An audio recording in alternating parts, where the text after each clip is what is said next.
কিচ্ছু হয় না, তোর অবস্থা আমি এমন করব যেটা তুই স্বপ্নেও ভাবতে পারছিস না। এসিপি স্যার আমাকে হুমকি দিচ্ছেন? তোর কপাল ভালো যে আমরা শুধু মুখে বলছি, কিন্তু যদি দয়া থাকতো। তো কি করতো? খুব বেশি হলে আমার জন্য এক কাপ চা নিয়ে আসতো।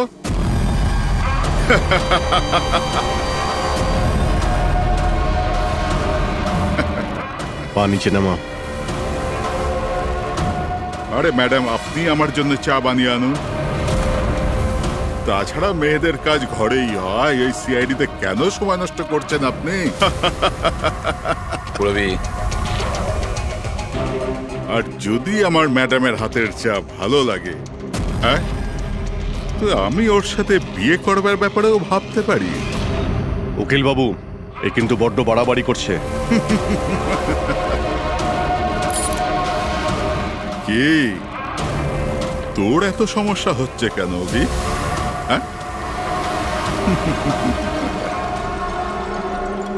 তোর এই ম্যাডামের সাথে কোনো চক্কর চলছে নাকি রে? এটা কি করলেন আপনি? আমার ক্লায়েন্টের উপর হাত তুললেন আপনি।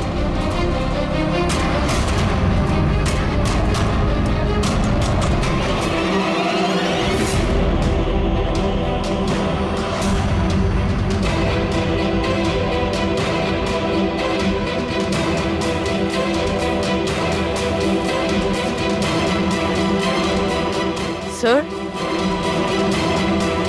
Sir, he's dead. কি?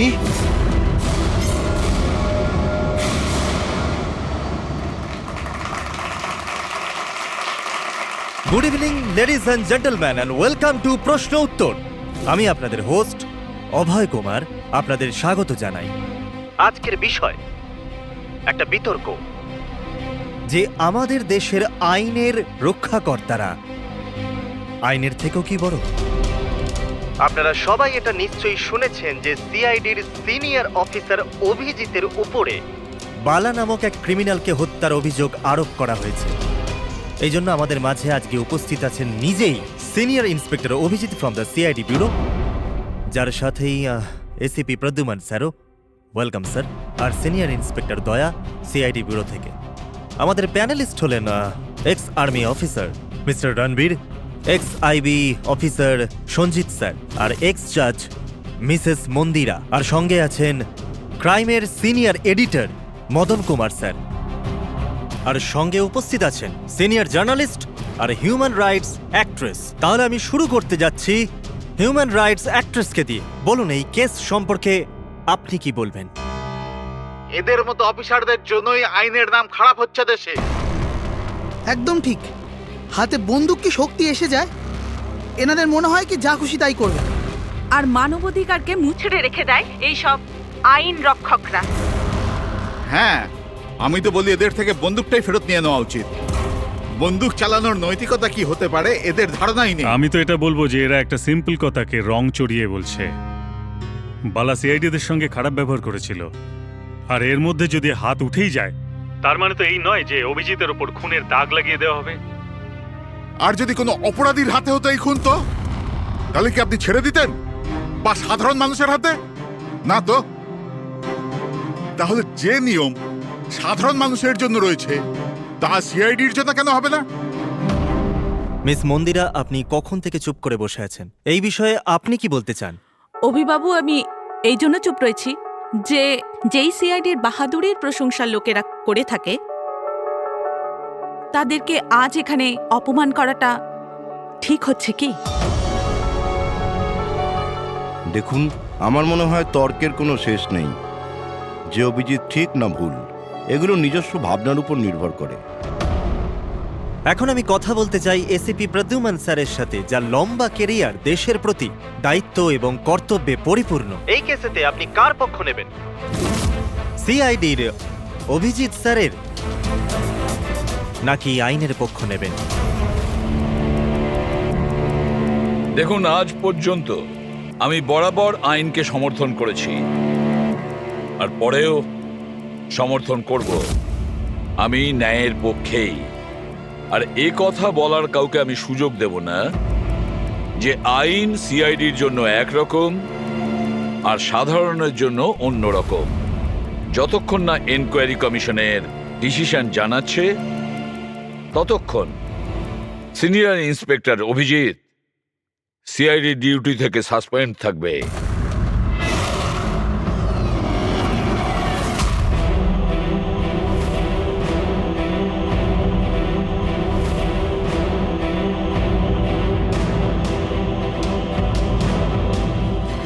এক মিনিট স্যার।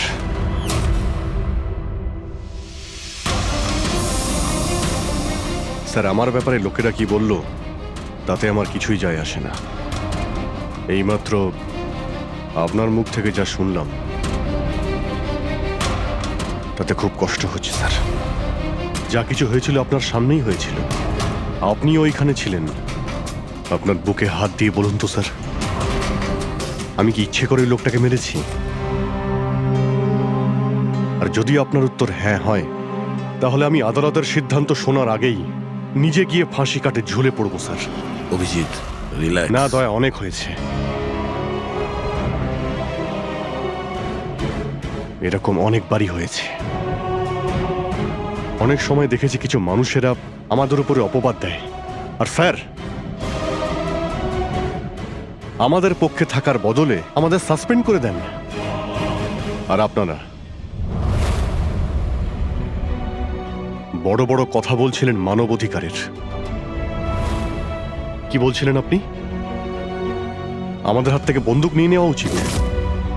আজ আপনারা বাড়িতে সুরক্ষিত হয়ে যে হোলি আর দীপাবলি কাটাতে পারেন, সেটা সেই কারণে কারণ আমাদের হাতে বন্দুক রয়েছে। সারা রাত ধরে আমরা জাগি যাতে আপনারা নিশ্চিন্তে ঘুমোতে পারেন। যখন অপরাধী এইখানে কপালে বন্দুক ঠেকায় না আর বুকে গুলি চালানোর জন্য হুমকি দেয়, ঠিক তখন আপনাকে এটা মনে করিয়ে দেওয়া হয় যে আপনি অপরাধীকে গুলি করতে পারবেন না, শুধু পায়ে গুলি করতে পারবেন। সেই দিন আমি আপনাদের কাছে হিউম্যান রাইটস আর মানবাধিকারের স্পেলিং জিজ্ঞাসা করব। সেই দিন। আজ আমি সবার সামনে জোর গলায় বলতে চাই, বালার মতো অপরাধীদের বেঁচে থাকার কোনো অধিকার নেই। এমনি তো আদালত তোকে ফাঁসিরই হুকুম দিত। আগে মারা গেছে বলে এত প্রশ্ন কিসের জন্য? এত বছর ধরে সিআইডি যদি আমার হাত বেঁধে না রাখত, তাহলে এই অপরাধীদের অনেকদিন আগেই আমি শায়েস্তা করে দিতাম। আর এমনিতেও এমন আইন থেকে কি লাভ যা অপরাধীদের শাস্তি দিতে পারে না? আর সেই আইন আমায় কি সাসপেন্ড করবে? আমি নিজেই আইনকে সাসপেন্ড করছি।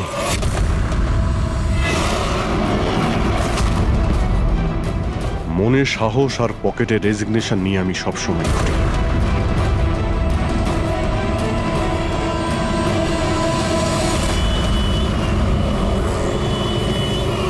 আরে ভাই, আমরা তো হলাম বন্ধু।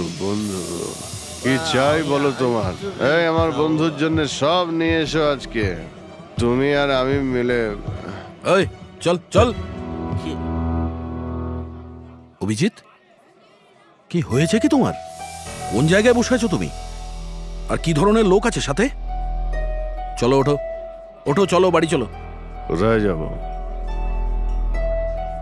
সিআইডি ব্যুরোই তো আমার বাড়ি ছিল, আর ওখানে যাওয়ার আমার পারমিশন নেই। স্যার, সব ঠিক হয়ে যাবে। আপনি এখান থেকে চলুন। সব ঠিক হয়ে যাবে? এর থেকে আর কি ঠিক হবে? আর এখন আমি সিআইডি অফিসার নই। কোনো হিউম্যান রাইটস, কোনো এনকোয়ারি কমিশন আমার কিছুই করতে পারবে না। সমস্ত অপরাধীদের খুঁজে খুঁজে মারবো আমি, আর তোমরাও আমার কিছুই করতে পারবে না। আর না তোমার ওই এসএপি প্রদ্যুমান। যাও, তোমরা ওর কাছেই যাও। তোমাদের মুখ আমি দেখতে চাই না, যাও। অভিজিৎ, তুমি সজ্ঞানে আছো?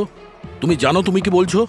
ছাড়ো না ভাই, যদি তুমি সত্যিকারের বন্ধুই হতে না, তাহলে ওই দিনই প্রমাণ করে দিতে আজ এই সমস্ত ন্যাকামি করার কোনো প্রয়োজন নেই। কি বললে তুমি? নাটক? তোমার এটা নাটক মনে হলো? আবার কি? ঠিক বলেছ, একদম ঠিক বলেছ। স্যার যাও যাও, তুমিও যাও।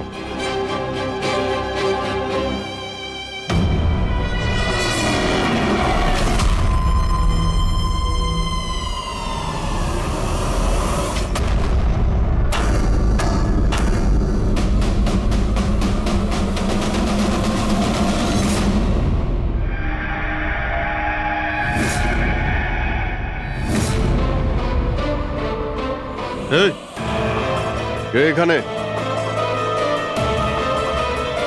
আমার চোখ কেন বেঁধে রেখেছো? বলো আমাকে, কোথায় নিয়ে এসছো আমাকে? কে তোমরা? এই, বলো আমাকে।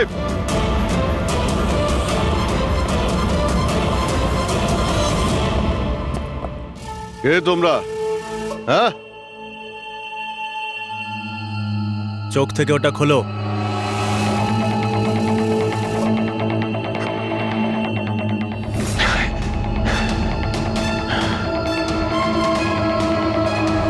তোমরা জানো কাকে কিডন্যাপ করেছো?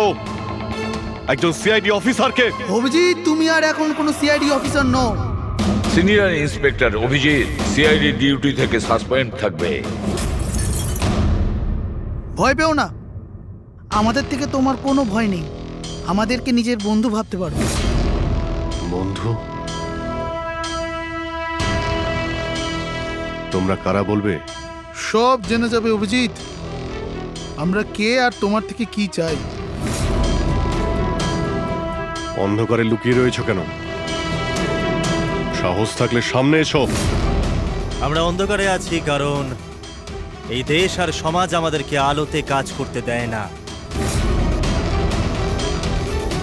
তার মানে আমরাও তোমার মতো একজন আইনের রক্ষক, কিন্তু তুমি আইনের ছাতার তলায় কাজ করো আর আমরা ওর বাইরে।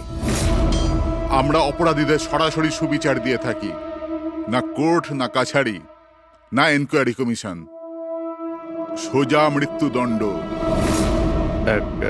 এক মিনিট, তোমরা কি বলছো? আমি কিছুই বুঝতে পারছি না। চিনতে পারছো একে? এ তো মালবিকা, নামেই সোশ্যালাইট, কিন্তু অনেক আতঙ্কবাদী সংগঠনের সঙ্গে যুক্ত। Good, next. একে আবার চিনব না? সবাই জানে ও রিয়েল এস্টেটের ব্যবসায়ী, কিন্তু তার আড়ালে ড্রাগসের ব্যবসা। উইলিয়াম? এ তো উইলিয়াম। 7টা মার্ডারের কেস আছে এর উপরে। That's right. কিন্তু এদের ছবি তোমরা আমায় কেন দেখাচ্ছ? আমার কাছে কি চাইছো? বলবো, প্রথমে তুমি এটা বলো যে যদি তুমি এটা জানতে পারো যে এই অপরাধীদের আইন কখনোই সাজা দিতে পারবে না, তখন তুমি কি করবে? যদি এরা কখনো শাস্তি না পায় তো?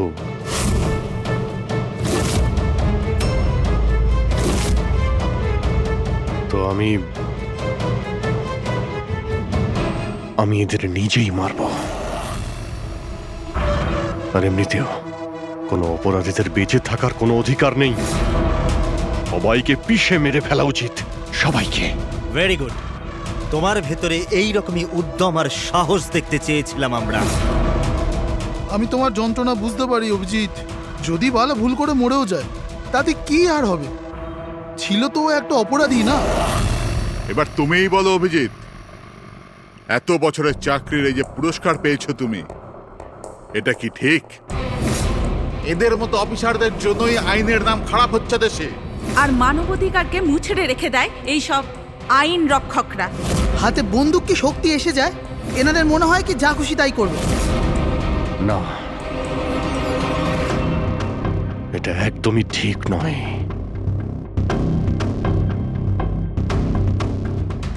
শুধু আমিই জানি সবার সামনে এইভাবে অপমানিত হতে ঠিক কেমন লাগে।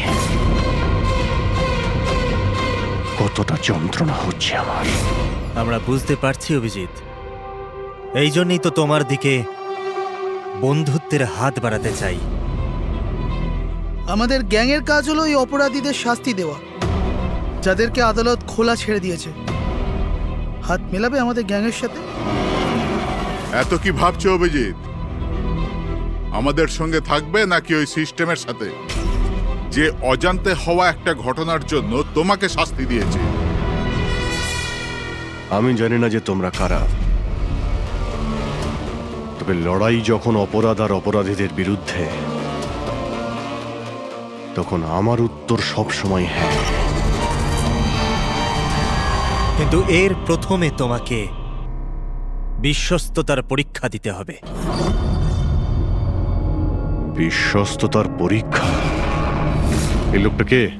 গগন, যে 5 জন মহিলাকে খুন করেছে, আর আদালত একে মানসিক ভারসাম্যহীন হিসেবে মুক্তি দিয়ে দিয়েছে। নাও রিভলভার আর চালাও গুলি।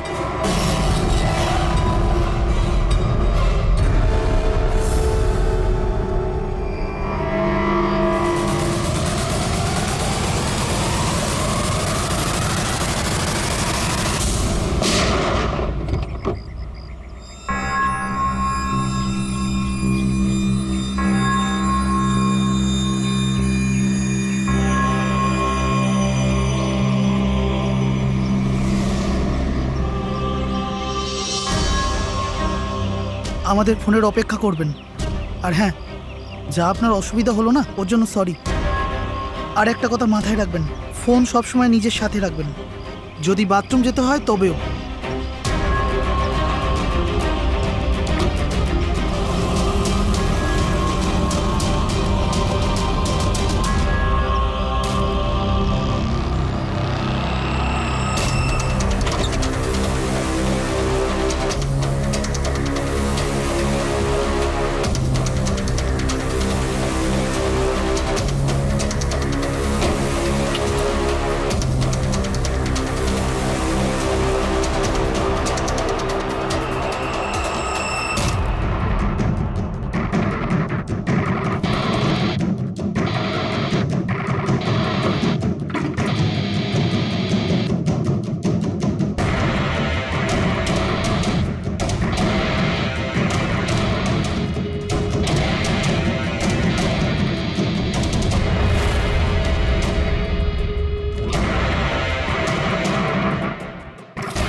আমি এসে গেছি।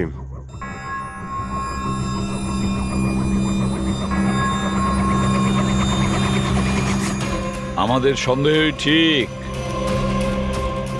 মানে যে গল্পটা আমরা ফেদেছিলাম সেটা বিশ্বাস করেছে ওরা। এটা তো হওয়ারই ছিল। যে জালে ওরা ফেসেছে সেটার প্ল্যান আমরা 1 মাস আগেই করেছিলাম। তবে স্যার, এত নামী অপরাধীদের একের পর এক খুন হওয়া, এটা কোনো কোইন্সিডেন্স হতে পারে না। স্যার, এই সমস্ত অপরাধীদের নতুন শত্রু কে এসছে? সেটাই তো আমি ভাবছি দয়া। এই 5 জনের একটা শত্রু থাকবে সেটা সম্ভব নয়। কিন্তু স্যার, আলাদা আলাদা থাকলে তারা একসাথে হামলা করলো কিভাবে? পুরোপুরি লোকগুলো আলাদা হতে পারে, কিন্তু গ্যাং একটাই, মোটিভও একটাই, খারাপ মানুষগুলোকে শেষ করা। কিন্তু আইনকে নিজের হাতে নিয়ে আলাদা আলাদা শহরে আলাদা আলাদা সময় খুন করা, এত লম্বা প্ল্যানিং কেউ একা করতে পারবে না। একদম ঠিক বলছো অভিজিৎ। মনে হয় তুমি কিছু পেয়েছো। হ্যাঁ বস। কি বস, এটা একজন খুনির কাজ নয়, কারণ বেশিরভাগ ক্ষেত্রে এক একজন খুনির খুন করার পদ্ধতিটা নিজেদের পছন্দ মতো, কিন্তু এক্ষেত্রে সেটা হয়নি। এই দেখো, একে গুলি করা হয়েছে, গুলি অনেক দূর থেকে করা হয়েছে, কিন্তু সেটা সোজা এসে হার্টে বিঁধেছে, 1 ইঞ্চিও এদিক ওদিক নয়। আর একটা, একে মার্শাল আর্টের একটা বিশেষ পদ্ধতি দিয়ে মারা হয়েছে, খুবই বিপজ্জনক। একটা আঘাতেই শেষ। আর এই তৃতীয় মার্ডার? এই তৃতীয় ব্যক্তিকে বিষ দিয়ে হত্যা করা হয়েছে। একটা ছোঁচলো জিনিস দিয়ে বিষটা ইনজেক্ট করা হয়েছে সোজা আর্টারিতে। বিষটা খুব তাড়াতাড়ি রক্তে মিশেছে আর স্পট ডেড। তাহলে তৃতীয় মার্ডারটাও কোনো এক্সপার্টই করেছে স্যার? হ্যাঁ অভিজিৎ, প্রথম শার্প শুটার, দ্বিতীয় মার্শাল এক্সপার্ট, আর তৃতীয় জন খুব ভালো করে ইঞ্জেকশন দিতে জানে। তারা যারাই হোক, মানুষকে বিশেষভাবে মারার প্রশিক্ষণ প্রাপ্ত এরা, যেমন কোনো স্পেশাল এজেন্ট। আর হতে পারে এই গ্যাংয়ে এই ধরনের চিন্তাভাবনা করার মতো আরো লোক আছে, যারা এই সমাজ থেকে অপরাধীদের সরিয়ে দিতে চায়। স্যার, যদি ওরা এত এক্সপার্ট হয়ে থাকে, তাহলে না ওরা কোনো প্রমাণ রাখবে, না কোনো সূত্র। ওদেরকে ধরবো কিভাবে? লোহাই লোহাকে কাটতে পারে পুরবীর। এদের গ্যাংকে ধরার একটাই রাস্তা আছে, বালার মৃত্যুর নাটক। সবকিছু প্ল্যান অনুযায়ী হচ্ছিল স্যার। তারপরে ওরা আমাকে ট্রিগার প্রেস করে একটা লোককে মেরে ফেলতে বলে। আর তুমি ট্রিগারে চাপ দিয়েছিলে? Yes sir.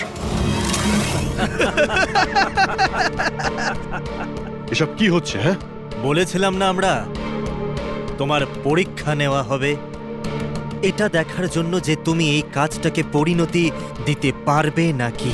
আমায় কাকে মারতে হবে? এমন একজন মানুষ যে মানুষ বলার যোগ্যতা হারিয়েছে, দেশের উত্তরের রাজ্যগুলোতে ড্রাগসের ব্যবসা করে, আর জানি না এর জন্য কত যুবক নিজের জীবন বরবাদ করে দিয়েছে। তার নাম? নিজেকেও অনেক বড় বিজনেসম্যান মনে করে, কিন্তু ড্রাগ ডিলিং করাই হলো ওর আসল কাজ। একবার যদিও শহরে ফিরে আসে, ব্যাস তারপরে ওর কাজ শেষ। নাম? নামে কি এসে যায়? গুলি মারবার ঠিক 1 ঘন্টা আগে তোমাকে বলে দেওয়া হবে যে কবে আর কোথায় গুলি চালাতে হবে। ট্রিগার কি করে টিপে দিলে? ওর যদি কিছু হয়ে যেত, মারা যেত তো? না দয়া, কিছুই হতো না। ওই বন্দুকটা হাতে নিয়ে আমি বুঝতে পেরেছিলাম ওই বন্দুকের মধ্যে কোনো গুলি ছিল না। অভিজিৎ, ওদের সাথে এমন ভাবে মিশে যাও যেন তোমাকে সন্দেহ না করতে পারে।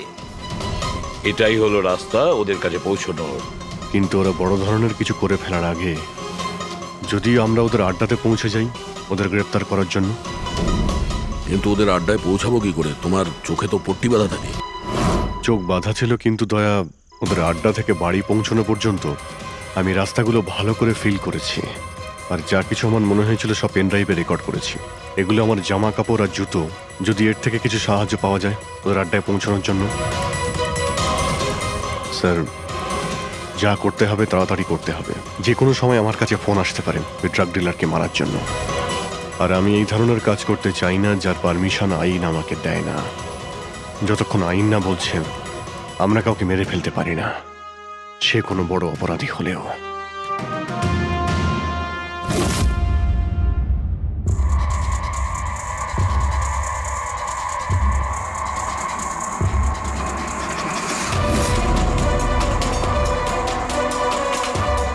ভালো করে শুনুন, প্রায় 1.5 ঘন্টা লেগেছিল ওদের আড্ডা থেকে আমার বাড়িতে ফিরতে।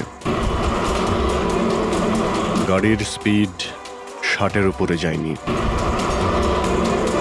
15 মিনিট গাড়ি ট্রাফিক জ্যামে আটকে ছিল। 10-15, আর ঠিক ওই সময় কাউকে শ্মশানে নিয়ে যাওয়া হচ্ছিল। আর হ্যাঁ, যখন আমি আড্ডা থেকে বেরিয়েছিলাম তখন ওখানে কোনো মন্দিরে আরতি হচ্ছিল যা মাইকে বাজছিল। প্রায় সব মিলিয়ে 6টা সিগন্যালে গাড়ি দাঁড়িয়েছিল, আর প্রায় 5টা ফ্লাইওভার ছিল। প্রত্যেকটা ফ্লাইওভার ক্রস করতে 40 থেকে 50 সেকেন্ড লেগেছিল।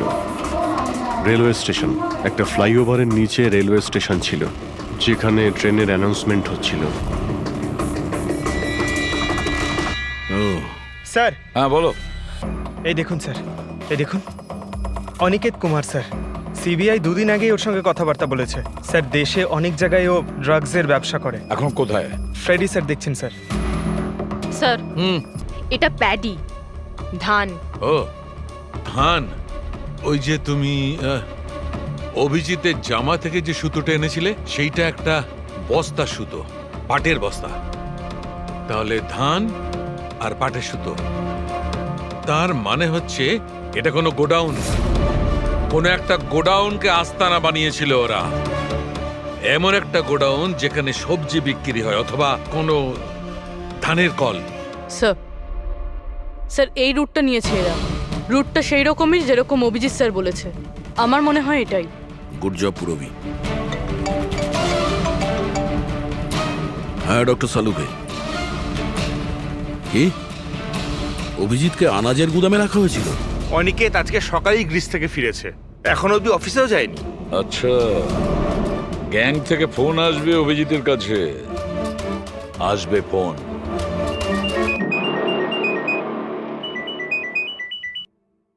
হ্যালো, আপনার জন্য একটা সুখবর আছে অভিজিৎ স্যার।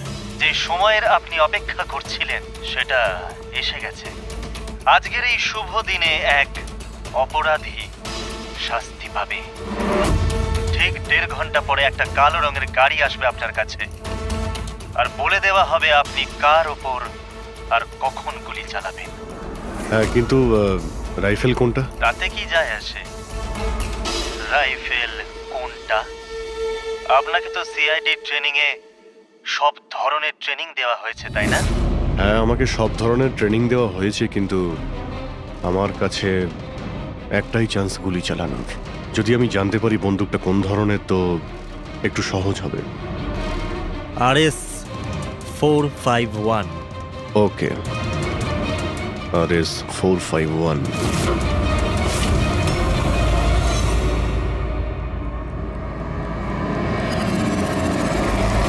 এটা কি বলছেন আপনি? আমার মৃত্যুর ভয় রয়েছে? তাহলে আমি যাবই না কোথাও, ঘরের মধ্যেই লুকিয়ে বসে থাকবো আমি। সমস্ত মিটিং ক্যান্সেল। অনিকেত, বাড়িতে লুকিয়ে থাকলে কোনো লাভ হবে না। ওরা প্ল্যান করে বসে আছে তোমাকে মারার জন্য। ওরা তোমাকে মেরেই ফেলবে। আপনারা কিছু করুন না, আপনারা সিআইডির লোক, বাঁচান আমাকে। বাঁচাবো আমরা তোমাকে। আর এবার গুলি আমাদের অফিসার তোমাকে করবে। তোমার জামার ভেতরে একটা বুলেট প্রুফ জ্যাকেট থাকবে আর কিছু রক্তের প্যাকেট। কিন্তু স্যার, লক্ষ্য এদিক ওদিক হয়ে গেলে যদি গুলি মাথায় লেগে যেত? কিচ্ছু হবে না, কারণ গুলিটাও নকল থাকবে। আর হ্যাঁ, তুমি তোমার কর্মফল ভোগ করবে। তোমাকে শো করে ওই মাস্টার মাইন্ডকে আমরা আগে ধরবো। এবারে বলো, মিটিং এর জন্য কোথায় যাচ্ছিলে তুমি? পরের মিটিং 1 ঘন্টার মধ্যেই হবে। এই মলের বাইরে একটা লঞ্চে হবে। মলের বাইরে? হ্যালো, আমার মনে হচ্ছে মিশনটা ক্যান্সেল করতে হবে। কিন্তু কেন? বালা বেঁচে আছে।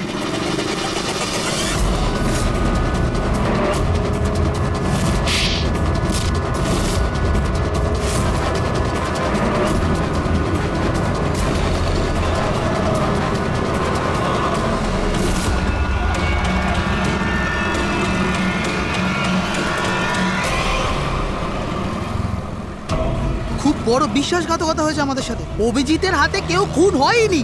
প্ল্যান ক্যান্সেল করব না আমরা। সিআইডি আর অভিজিৎকে এই বিশ্বাসঘাতকতার চরম মূল্য চোকাতে হবে।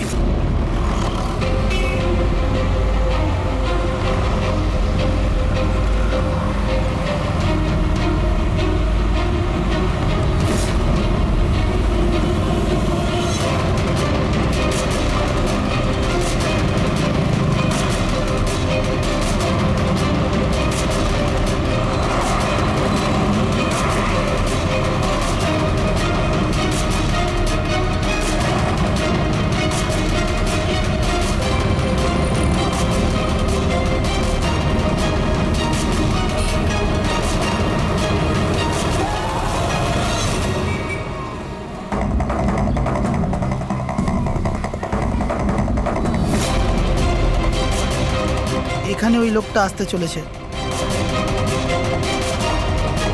কিন্তু ওই লোকটা কে? অপেক্ষা কর, জানতেই পারবি। চল তোকে ওই জায়গাটা দেখাই, যেখান থেকে তোকে গুলি চালাতে হবে ওর উপর।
গোডাউন তো একদম খালি, কেউ নেই এখানে।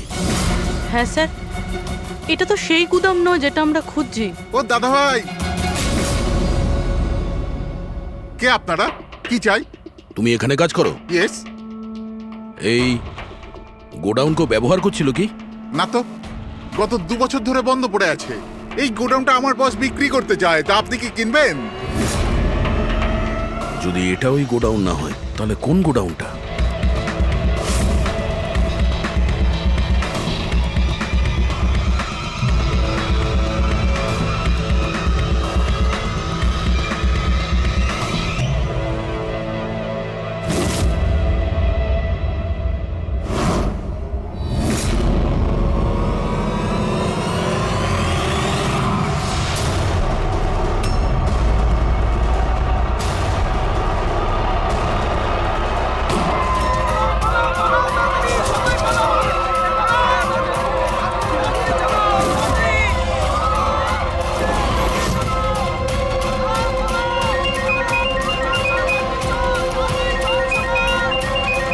হ্যালো।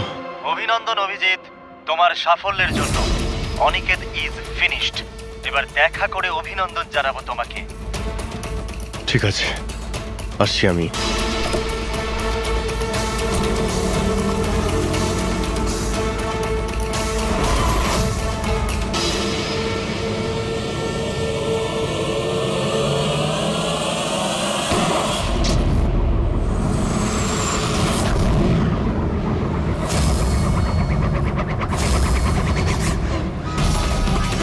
পঙ্কজ, ধরো, ছাড়বে না ওকে। ও নো স্যার। কি হয়েছে? স্যার, আমি একটা ভুল করে ফেলেছি। ওই তিলকনগরের গুদামটা মিস করেছি।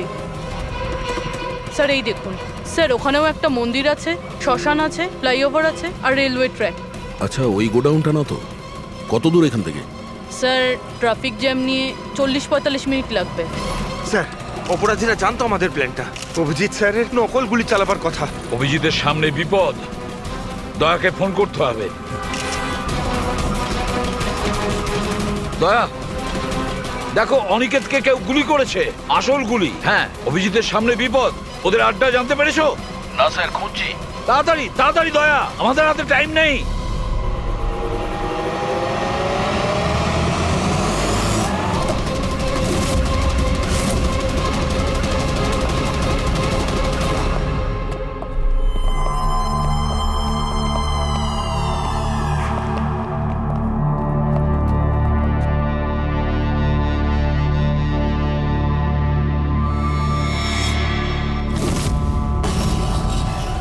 অনেক অনেক অভিনন্দন তোমাকে। Well done.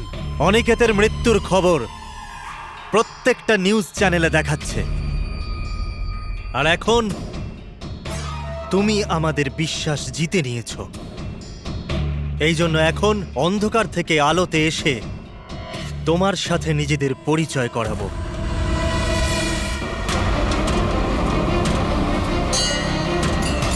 এই মন্দিরটা।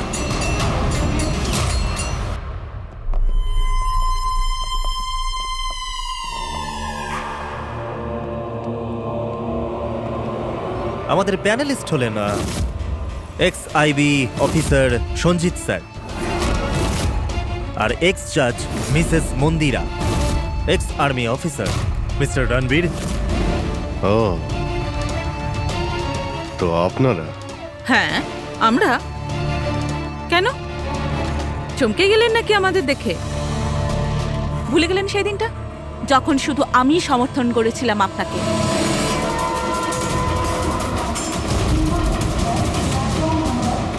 এই হচ্ছে রেলওয়ে স্টেশন। অভিজিৎ, আমাদের সবাইকার লক্ষ্য এক, অন্যায় সাফ করা। কিন্তু আপনাদের চতুর্থ সঙ্গী, ওনার কি হয়েছে? উনি কেন সামনে আসছেন না? আমি সামনে আসবো না, কারণ তুমি একজন বিশ্বাসঘাতক।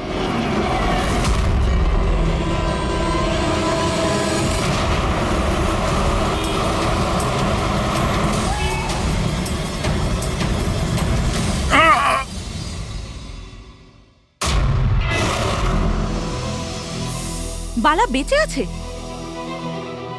হ্যাঁ, বেঁচে আছে, কারণ এই সব কিছু সিআইডির প্ল্যান মাফিক কাজ ছিল আমাদের ফাঁসানোর জন্য। আর এই হচ্ছে শ্মশান ঘাট। আর অনিকেত? সেও নিশ্চয়ই জীবিত আছে, নিশ্চয়ই এই অভিজিৎকে নকল গুলি মেরেছে। অভিজিৎ, এই বেইমানির জন্য একটাই সাজা, শুধু মৃত্যু, শুধুই মৃত্যু। তুমি আর বালা দুজনেই মরবে, দুজনেই। আর তোকে আমরা মারবো না, তোকে এ মারবে। আমি কেন? কেননা একজন বাহাদুর এবং সৎ ইন্সপেক্টরকে মারা আমাদের নীতির বিরুদ্ধে। চল, তুই মার, নইলে আমরা তোকে মারবো। ও তো আপনারা এমনিই মারবেন। না, আমরা তোমাকে আর একটা সুযোগ দেব। চালাও গুলি। নেবালা, পিস্তল নে। এই নে।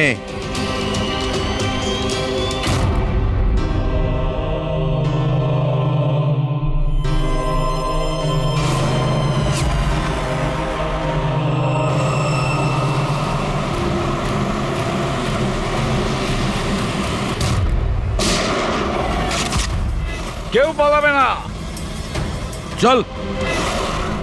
আমি আপনাদের হোস্ট অভয় কুমার। আমরা যা করেছি তাতে আমাদের কোনো আফসোস নেই।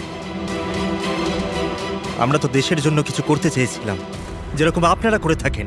দেশের জন্য কিছু করা তো গর্বের বিষয়, কিন্তু তোমরা যে পথ বেছে নিয়েছো সেটা ভুল পথ, আইনের বিরুদ্ধে।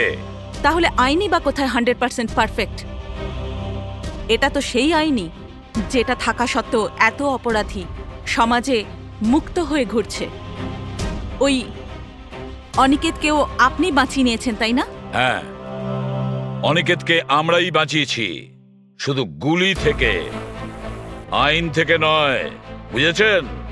আর যদি পারফেকশনের কথাই বলেন, তো 100% পারফেক্ট কিছুই হয় না, সেটা করতে হয়। আপনাদের এই চিন্তা ভাবনা কি পারফেক্ট? এর কোন গ্যারেন্টি আছে যে এই সব কিছু করার সময় তোমরা শুধু অপরাধীদেরই মেরেছ, নির্দোষ কাউকে নয়? আর সেই আদালতের কাছে নিজের অভিযোগ জানিও, সেই আদালতকে যাকে তোমরা অশ্রদ্ধা করতে, আর সেই আদালতই তোমাদেরকে সংশোধন করবে। তারপরেই তোমরা বুঝবে যে দেশের আইনের মর্যাদা কিভাবে দিতে হয়। কেসটা খুবই জটিল ছিল স্যার। হ্যাঁ, আবার অপরাধীও ধরা পড়েছে, আরো একটা কেস ক্লোজ। তোমরা কি বাড়ি যাবে না নাকি? কিন্তু এখনো একজন অপরাধীকে ধরতে বাকি আছে। কি দয়া? Hello CID. কে আপনারা? কি চাই এখানে? আমি বিক্রম, ক্রাইম টিম থেকে। আমাকে এখানকার তল্লাশি নিতে হবে। এই হলো সার্চ ওয়ারেন্ট। তল্লাশি?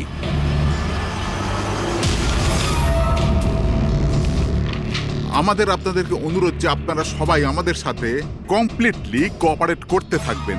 এটা কি আমরা জানতে পারি যে তল্লাশি কেন নেওয়া হবে? দমনের ফাঁসির কেসে আপনাদের সবার এগেনস্টে কমপ্লেন্ট আছে। যে আপনারা সবাই এভিডেন্স নষ্ট করতে চেয়েছিলেন।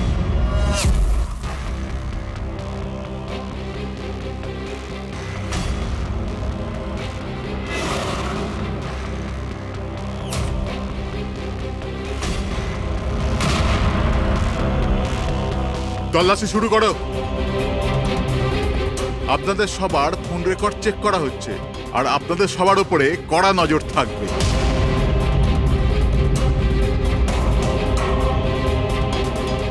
আর হ্যাঁ, আপনাদের সবার সাথে একা একা প্রশ্ন উত্তরও করা হবে।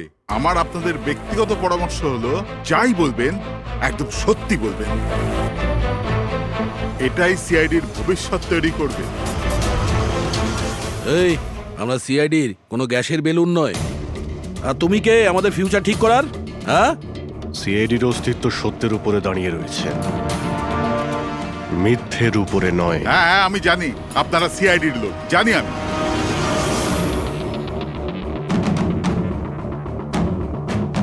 কিন্তু আপনারা যেই হন, আইনের ওপরে কিন্তু নয়। আর এখন সময় চলে এসেছে আপনাদের আইনটা মনে করা দরকার। হ্যাঁ, সেটা আমরা জানি যে আইনের ঊর্ধ্বে আমরা নই, আর আমরা আইনের সুরক্ষা করি, আইনের রক্ষাকর্তা। আমরা সিআইডি, আর গর্ব করে আমরা বলি আমরা সিআইডি অফিসার। আর আমাদের প্রতিটা রক্তের বিন্দু, প্রত্যেকটা ফোঁটা সিআইডি দেশের জন্য সমর্পণ করছে।